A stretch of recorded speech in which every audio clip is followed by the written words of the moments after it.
is this like a sustained activity that I want to engage in other states for other elections? Do I want to do it on local levels? Do I want to try to like win like school superintendent elections in some cities? Do I want to go back to my hometown in Omaha and help with that mayoral race that's coming up? Do I want to try to win other like state house or state representative seats, or do I want to like focus on like more federal level stuff?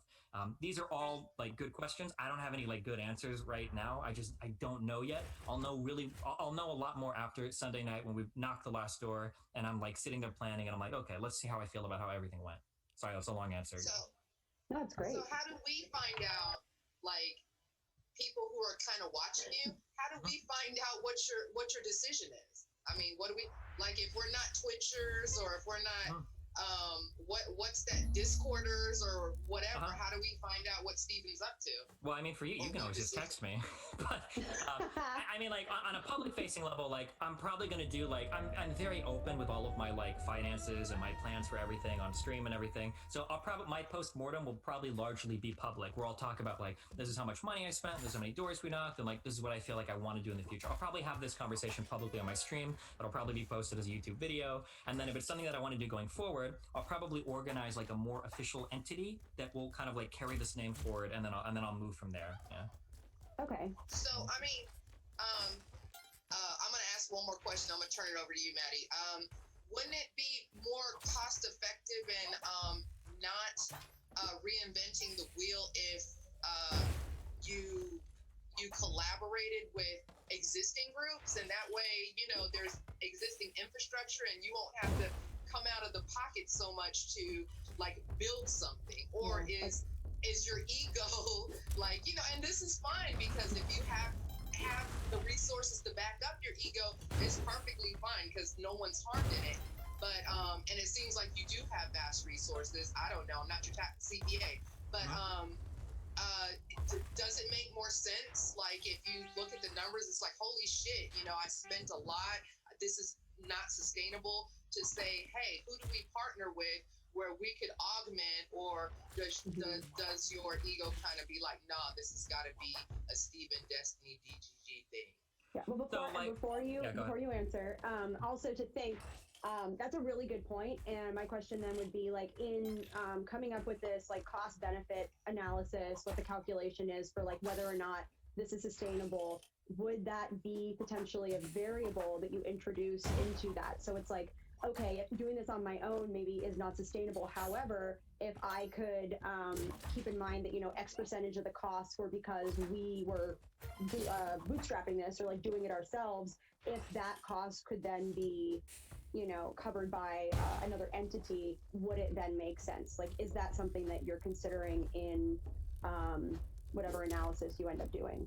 Yeah, I mean, obviously, for sure, I would have to consider these types of things. So when it comes to looking at working with other groups, the big thing that you always have to be careful of is there's going to be some level of compromise there, and you have to be careful on what it is that you want to compromise. And that's kind of the thing that I am like very hesitant with right now.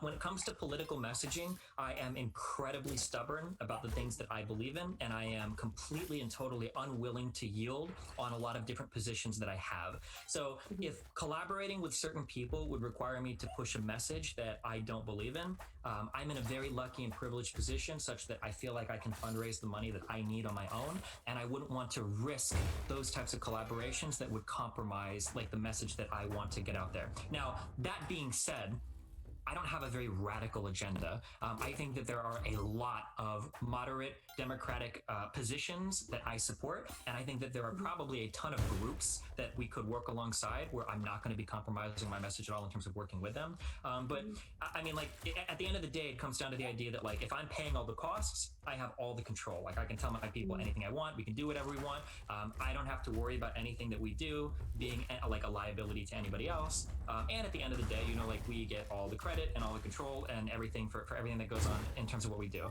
So in terms of weighing like the cost benefit, I guess at the end of the day, what I have to figure out is like, you know, so at the end of this event right now, because we're getting a lot of people that are showing up for this event, it looks like it's going to be about $30,000 that was spent altogether on the past, like, I think 3 weeks of canvassing. So the question becomes, do I feel like I can raise that money on my own? Or if I can't, if I work with another group, what do I have to give up in order to do that? Like, let's say, for instance, I get approached by like the Democrat Wales or whatever, or the Democrat Doors, just some random group, right? Let's say they approach me like, hey, we really want you to work alongside us, and we'll provide you, like free hotel rooms and free food or whatever for your people. If we do that though, as you guys knock doors, can you say to like, hey, we're the Destiny group also working alongside blah, blah, blah, something like that, like I would be okay with. Yeah, that's fine. But if somebody approached me and they were like, hey, like this is, like canvassers for Kasich, we want you to go and knock doors, but like we want you to say like, this is our group and, these are the people that you support. We need you to support these people as well. I don't know. I think I'd rather fundraise for that. I don't really have an ultra concise answer for you, unfortunately, because I don't have the numbers in front of me. But I think right now, I think that my goal, the thing that I like the most is that if I'm able to mobilize like a decent chunk of people, I think it puts me in a position where I can kind of like put my finger on the scales of certain local elections that I might care about. So I'm mentioning again that mayoral race that's coming up in Omaha that I do care about, and being able to get political concessions from people in exchange for help, that would be like awesome. So like if I go up to somebody and like, hey, like there's this issue and I really care about this. I think that in Omaha, I don't like the fact that there are any homeless people in my city. We need to fix this problem. That sounds bad. I don't mean like get rid of them. I mean like fix homelessness, right? We need to do something, right? Them. Yeah. Yeah. I'm sorry. That's not like exterminate them. I don't mean that. But like, so like, I want to come out and canvas for you, but can you make me this promise that as part of your platform, you'll like double or triple your commitment to like homelessness or whatever. Like if you do that, I will bring 40 canvassers out and we'll work every weekend for the next 2 months. If I could do stuff like that, like that's like the dream for me. Because now I went from screaming at people on YouTube to I can affect a policy change in an area because of people I'm able to mobilize. That's like a dream. That's like the coolest thing in the world to me. And I don't know and I don't know if I can do if I want to do something like that, I want to make that decision on my own, and I don't want to have to get approval from somebody else that I'm getting resources from. So this kind of all goes into like I like working on my own because I get the freedom and can I fundraise the money? But yeah, that's kind of like a sort of unclear answer, but it's going to depend a lot on like whether or not I feel like I can afford it or fundraise the money to do these things. Yeah, no, that makes perfect sense. And I think for a lot of these groups, when they get involved with different campaigns or other things, there is that question of policy change, or like, can you, we will allocate X amount of resources to this if you can commit to X, Y, and Z. I know for a lot of like the larger groups, so Working Families Party is a great example of this, when they decide who they're going to endorse and then who they're going to essentially like turn their army of volunteers and everything else towards. Even more niche groups like the Sunrise Movement for the environment or Mom's Demand for gun control. They are like, we will back you only if you have these policy things on your platform. Agenda. Yeah. So I mean, it is a thing.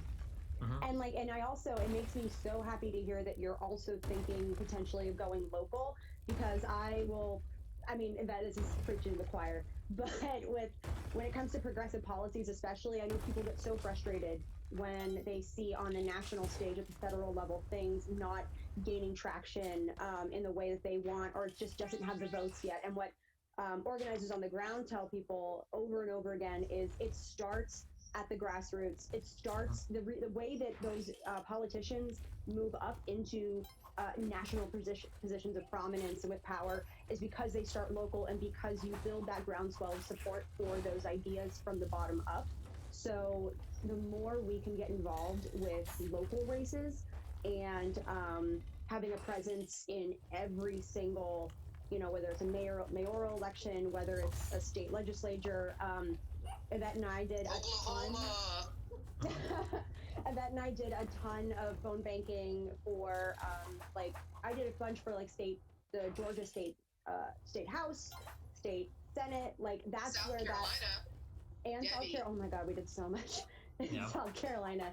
So it makes me really happy to hear that that's on your radar. Yeah, it's especially important because I think my ability to gather people is relatively unique, and it's not contingent on the scale of the election. So if I can get 100 people for a federal election, I could probably get 80 people for a local election. And those 80 people for the local election are going to be way more impactful than 100 people on the federal. For the buck. Absolutely. If I that may, makes me really happy. not to off the data side of this, the only limiting factor when it comes to this organizing is geography. like the biggest thing that's preventing us from going from 140 to a 200, to be blunt, is the number of hotel rooms available in Columbus, Georgia, and the transportation options for getting people to Columbus, Georgia. Like there are at least 20 people who have messaged me today saying, I wish I could come, but there's just no carpools available for anywhere north of New York City. Wow. Yeah. That's wild. Yeah, I know at least for a lot of campaigns, what they offered as well was supporter housing. So actually, I had, it was before Super Tuesday and after the Iowa caucuses, a bunch of organizers, these were paid staff, but they had this infrastructure set up for volunteers as well. I said, hey, I have a spare bedroom if anyone wants to crash here. And so when one of the new organizers who was reassigned to California came here, she crashed at my place for about a week. And we have a lot of that. So that's another sort of cost-saving option if you have a large concentration of people in one geographic area. Because again, like it's going to be contingent on that. Yeah, our biggest challenge right now that's been... Yeah, our biggest challenge right now is... Sorry, go ahead.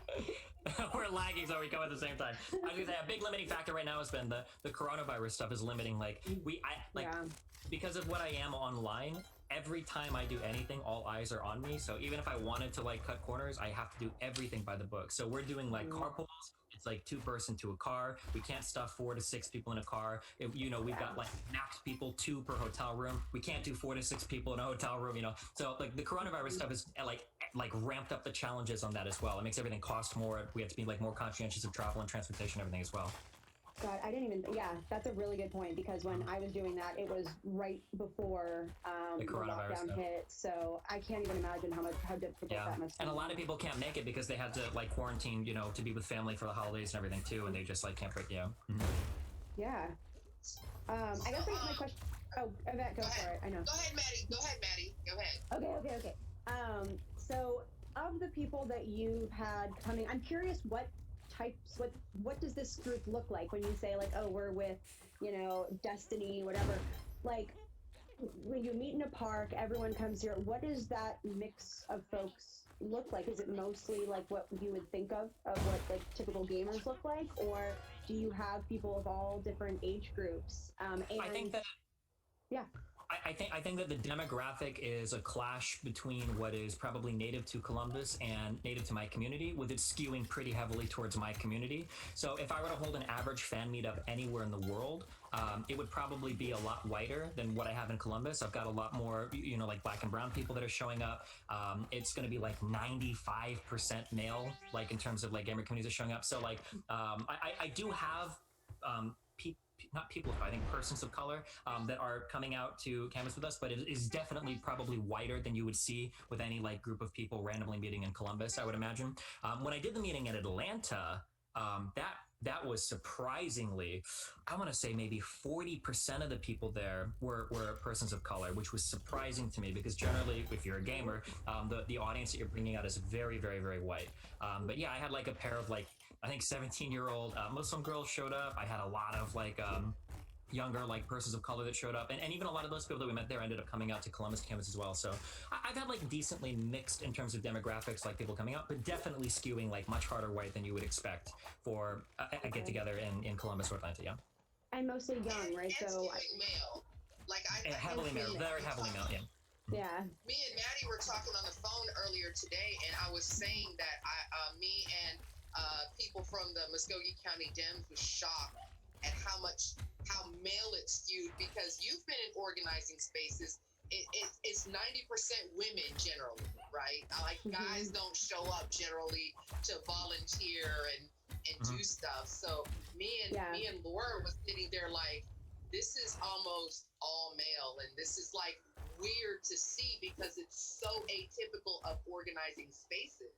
So like, I didn't know what to make of that. Yeah, you got to consider the joke in organizing is that for like women, like they will be field organizers and be in the field for years and like work on tons of campaigns. Guys will do it for one cycle and then start a consulting firm. Yeah. For sure. My audience very, very heavily skews male. So yeah, that's not surprising. Oh, I was going to say part of the reason why for that is I remember when we were asking our initial questions, I'm going to write down a ton of questions to ask because I like to pull my audience when they're there. tomorrow or the day after, whenever this starts. A lot of people that are here, this is their very first time like ever being involved in any type of organizing or like on the ground stuff. And when I say a lot, I mean like I think like 95%. Like out of a group of 100 people, like there might be like 5 or 10 that have had any type of like organizing experience before. Like a lot of the people here this is their first time. That's wild. So you keep itching yourself. You got fleas or lice?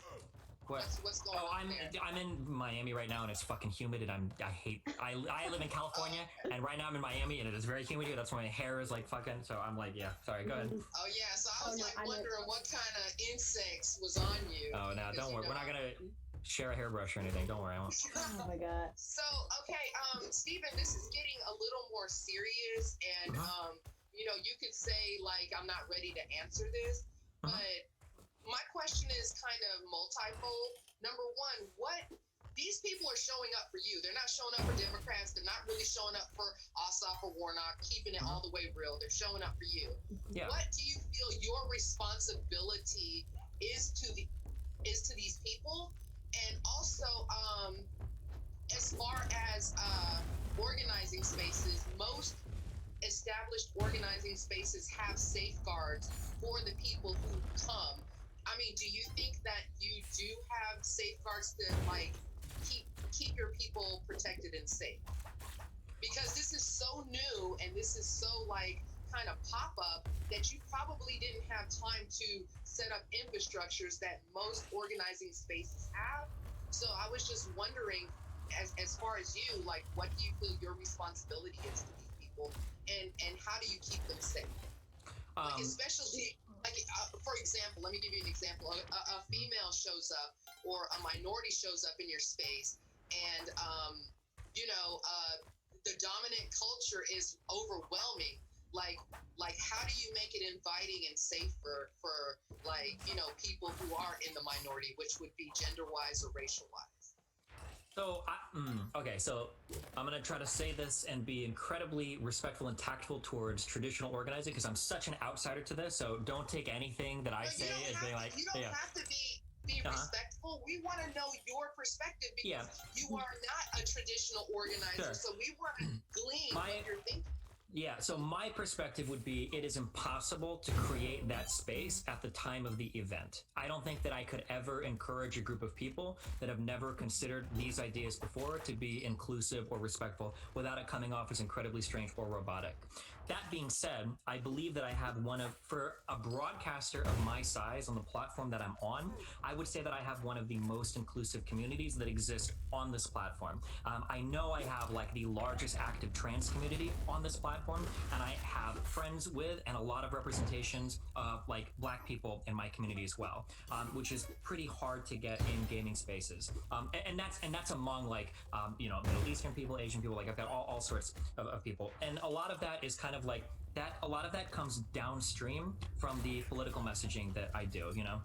If you talk long enough about issues related to, I mean, like anything related to intersectionality, right? Anything related to the different types of systems or oppressive forces that exist in society and how people deal with them. If you have these conversations long enough, hopefully, you know, the white people in your audience become a little bit more empathetic towards these issues, and hopefully you draw more people that are impacted by these issues that find themselves in more empathetic communities. So that being said, I would like to think that when you are on the ground in my communities, typically you're finding a group of people, I know as far as gamer spaces go, that are more inclusive and receptive to different types of people that aren't going to be making cringe or stupid comments about somebody there who's Black or trans or a woman or anything like that.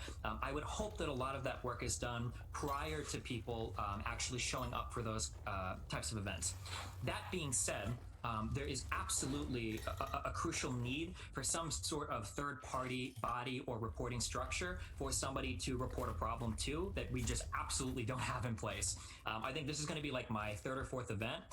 When it comes to reporting issues related to, you know, like people that feel like, I don't even want to say discriminated against because that's a really harsh word. Even people that just feel a little bit out of place, for one reason or another, a lot of people can feel really uncomfortable approaching, you know, me who is a white, straight presenting, you know, male that seems affluent, like, you know, maybe they don't want to talk to me about these issues. And for a lot of these people, instead of ever complaining about this or instead of ever reporting it, they're likely to just leave. leaving your space, you know. Or put you on blast online. I mean, that's Sure, the or other that, option. yeah, Right. yeah. But well, I'm not even thinking right now in terms of my reputation, because I'm fine. I'm always going to be okay. I'm wealthy. I'm white. I'm doing okay in America, right? What I'm more concerned with is I genuinely want there to be spaces for other types of people in my community, because I think there's a lot of value in that. So I hope that, so to circle back on your question, like what is your responsibility to these people? I would hope that my political messaging so far has led to me having a more inclusive group of people so far. And then I hope that in the future, if I have like more organized like forms of these types of events, I hope that I have like established channels for people that feel either uncomfortable or very comfortable and want to report positive experiences, for them to like go through those channels without feeling like they have to approach me directly or bring it up in a manner that's like uncomfortable to them. That was a mouthful. Sorry, go ahead. No, that was No, good. but I mean, wouldn't a simple solution be to have like female or POC in some sort of visible leadership within your space, like so that people are like, there's a woman here, and so if I feel harassed or if I feel that the language used in this space is like inappropriate, I can approach this leader that Stephen has deemed worthy enough to be forward facing. I mean, wouldn't that be a problem solver, or is it going to be the Stephen show? Which is fair, because if it's your money, it's your people and your time, you get to run it how you want. I'm not at the scale quite yet where I'm necessarily thinking about those things. However, without even considering those things, I would say that right now there are 4 kind of like figureheads to what's going on. So there's me and Doug, who are very much white men.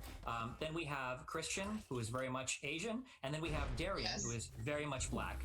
So I like that without even really trying. And then Nico, who I think is South America. Oh, and Talia as well. Yeah. Nico's Afro-Latino. Yeah, so without even like really explicitly trying, I feel like I have a good representation at least of different cultures. I shouldn't say cultures, I should say ethnicities maybe among like our kind of like leadership area. We don't have any women. It's very, very, very hard to get women active and engaged in gaming spaces. There's a number of challenges there for a variety of reasons. If we had more women that were in these roles, that would be awesome. Like, I would welcome it in a heartbeat. Pick Maddie. Yeah. That, come on. But no. On a serious level, it's a very challenging thing to incorporate, and it comes with a whole slew of problems, or I shouldn't say problems. It comes with a whole bundle of challenges on its own. Because the challenge is that YouTube. I'm saying this, but you two probably know this. Anytime you bring somebody up that is any type of minority in a position, they all of a sudden become representatives of their entire group. And there's like a massive challenge that if a woman is in if I mess up, then Steven fucked up. If Doug messes up, Doug fucked up, If I bring in Samantha and she fucks up, women suck at organizing, Like that's how people view things. So balancing that out is an incredibly challenging thing. But I mean, yeah, it's definitely something I want to be more involved in the future. I constantly push for like these types of like representations, if for no other reason, because it's effective. If there are like 2 or 3 people in leadership that are women, other women might feel more comfortable calling out the canvas, which just increases my numbers at the end of the day. So it's definitely something I'll be more cognizant of in the future. But this whole thing has been hacked together like so haphazardly. But it'll definitely be something I'll be more focused on in the future for sure. Awesome. And the reason I'm pressing you, Stephen, is because like I'm rooting for you. I'm hoping that you stay in the game, whatever capacity in this organizing game, because like I've told you before, you're mobilizing a demographic that the establishment or traditional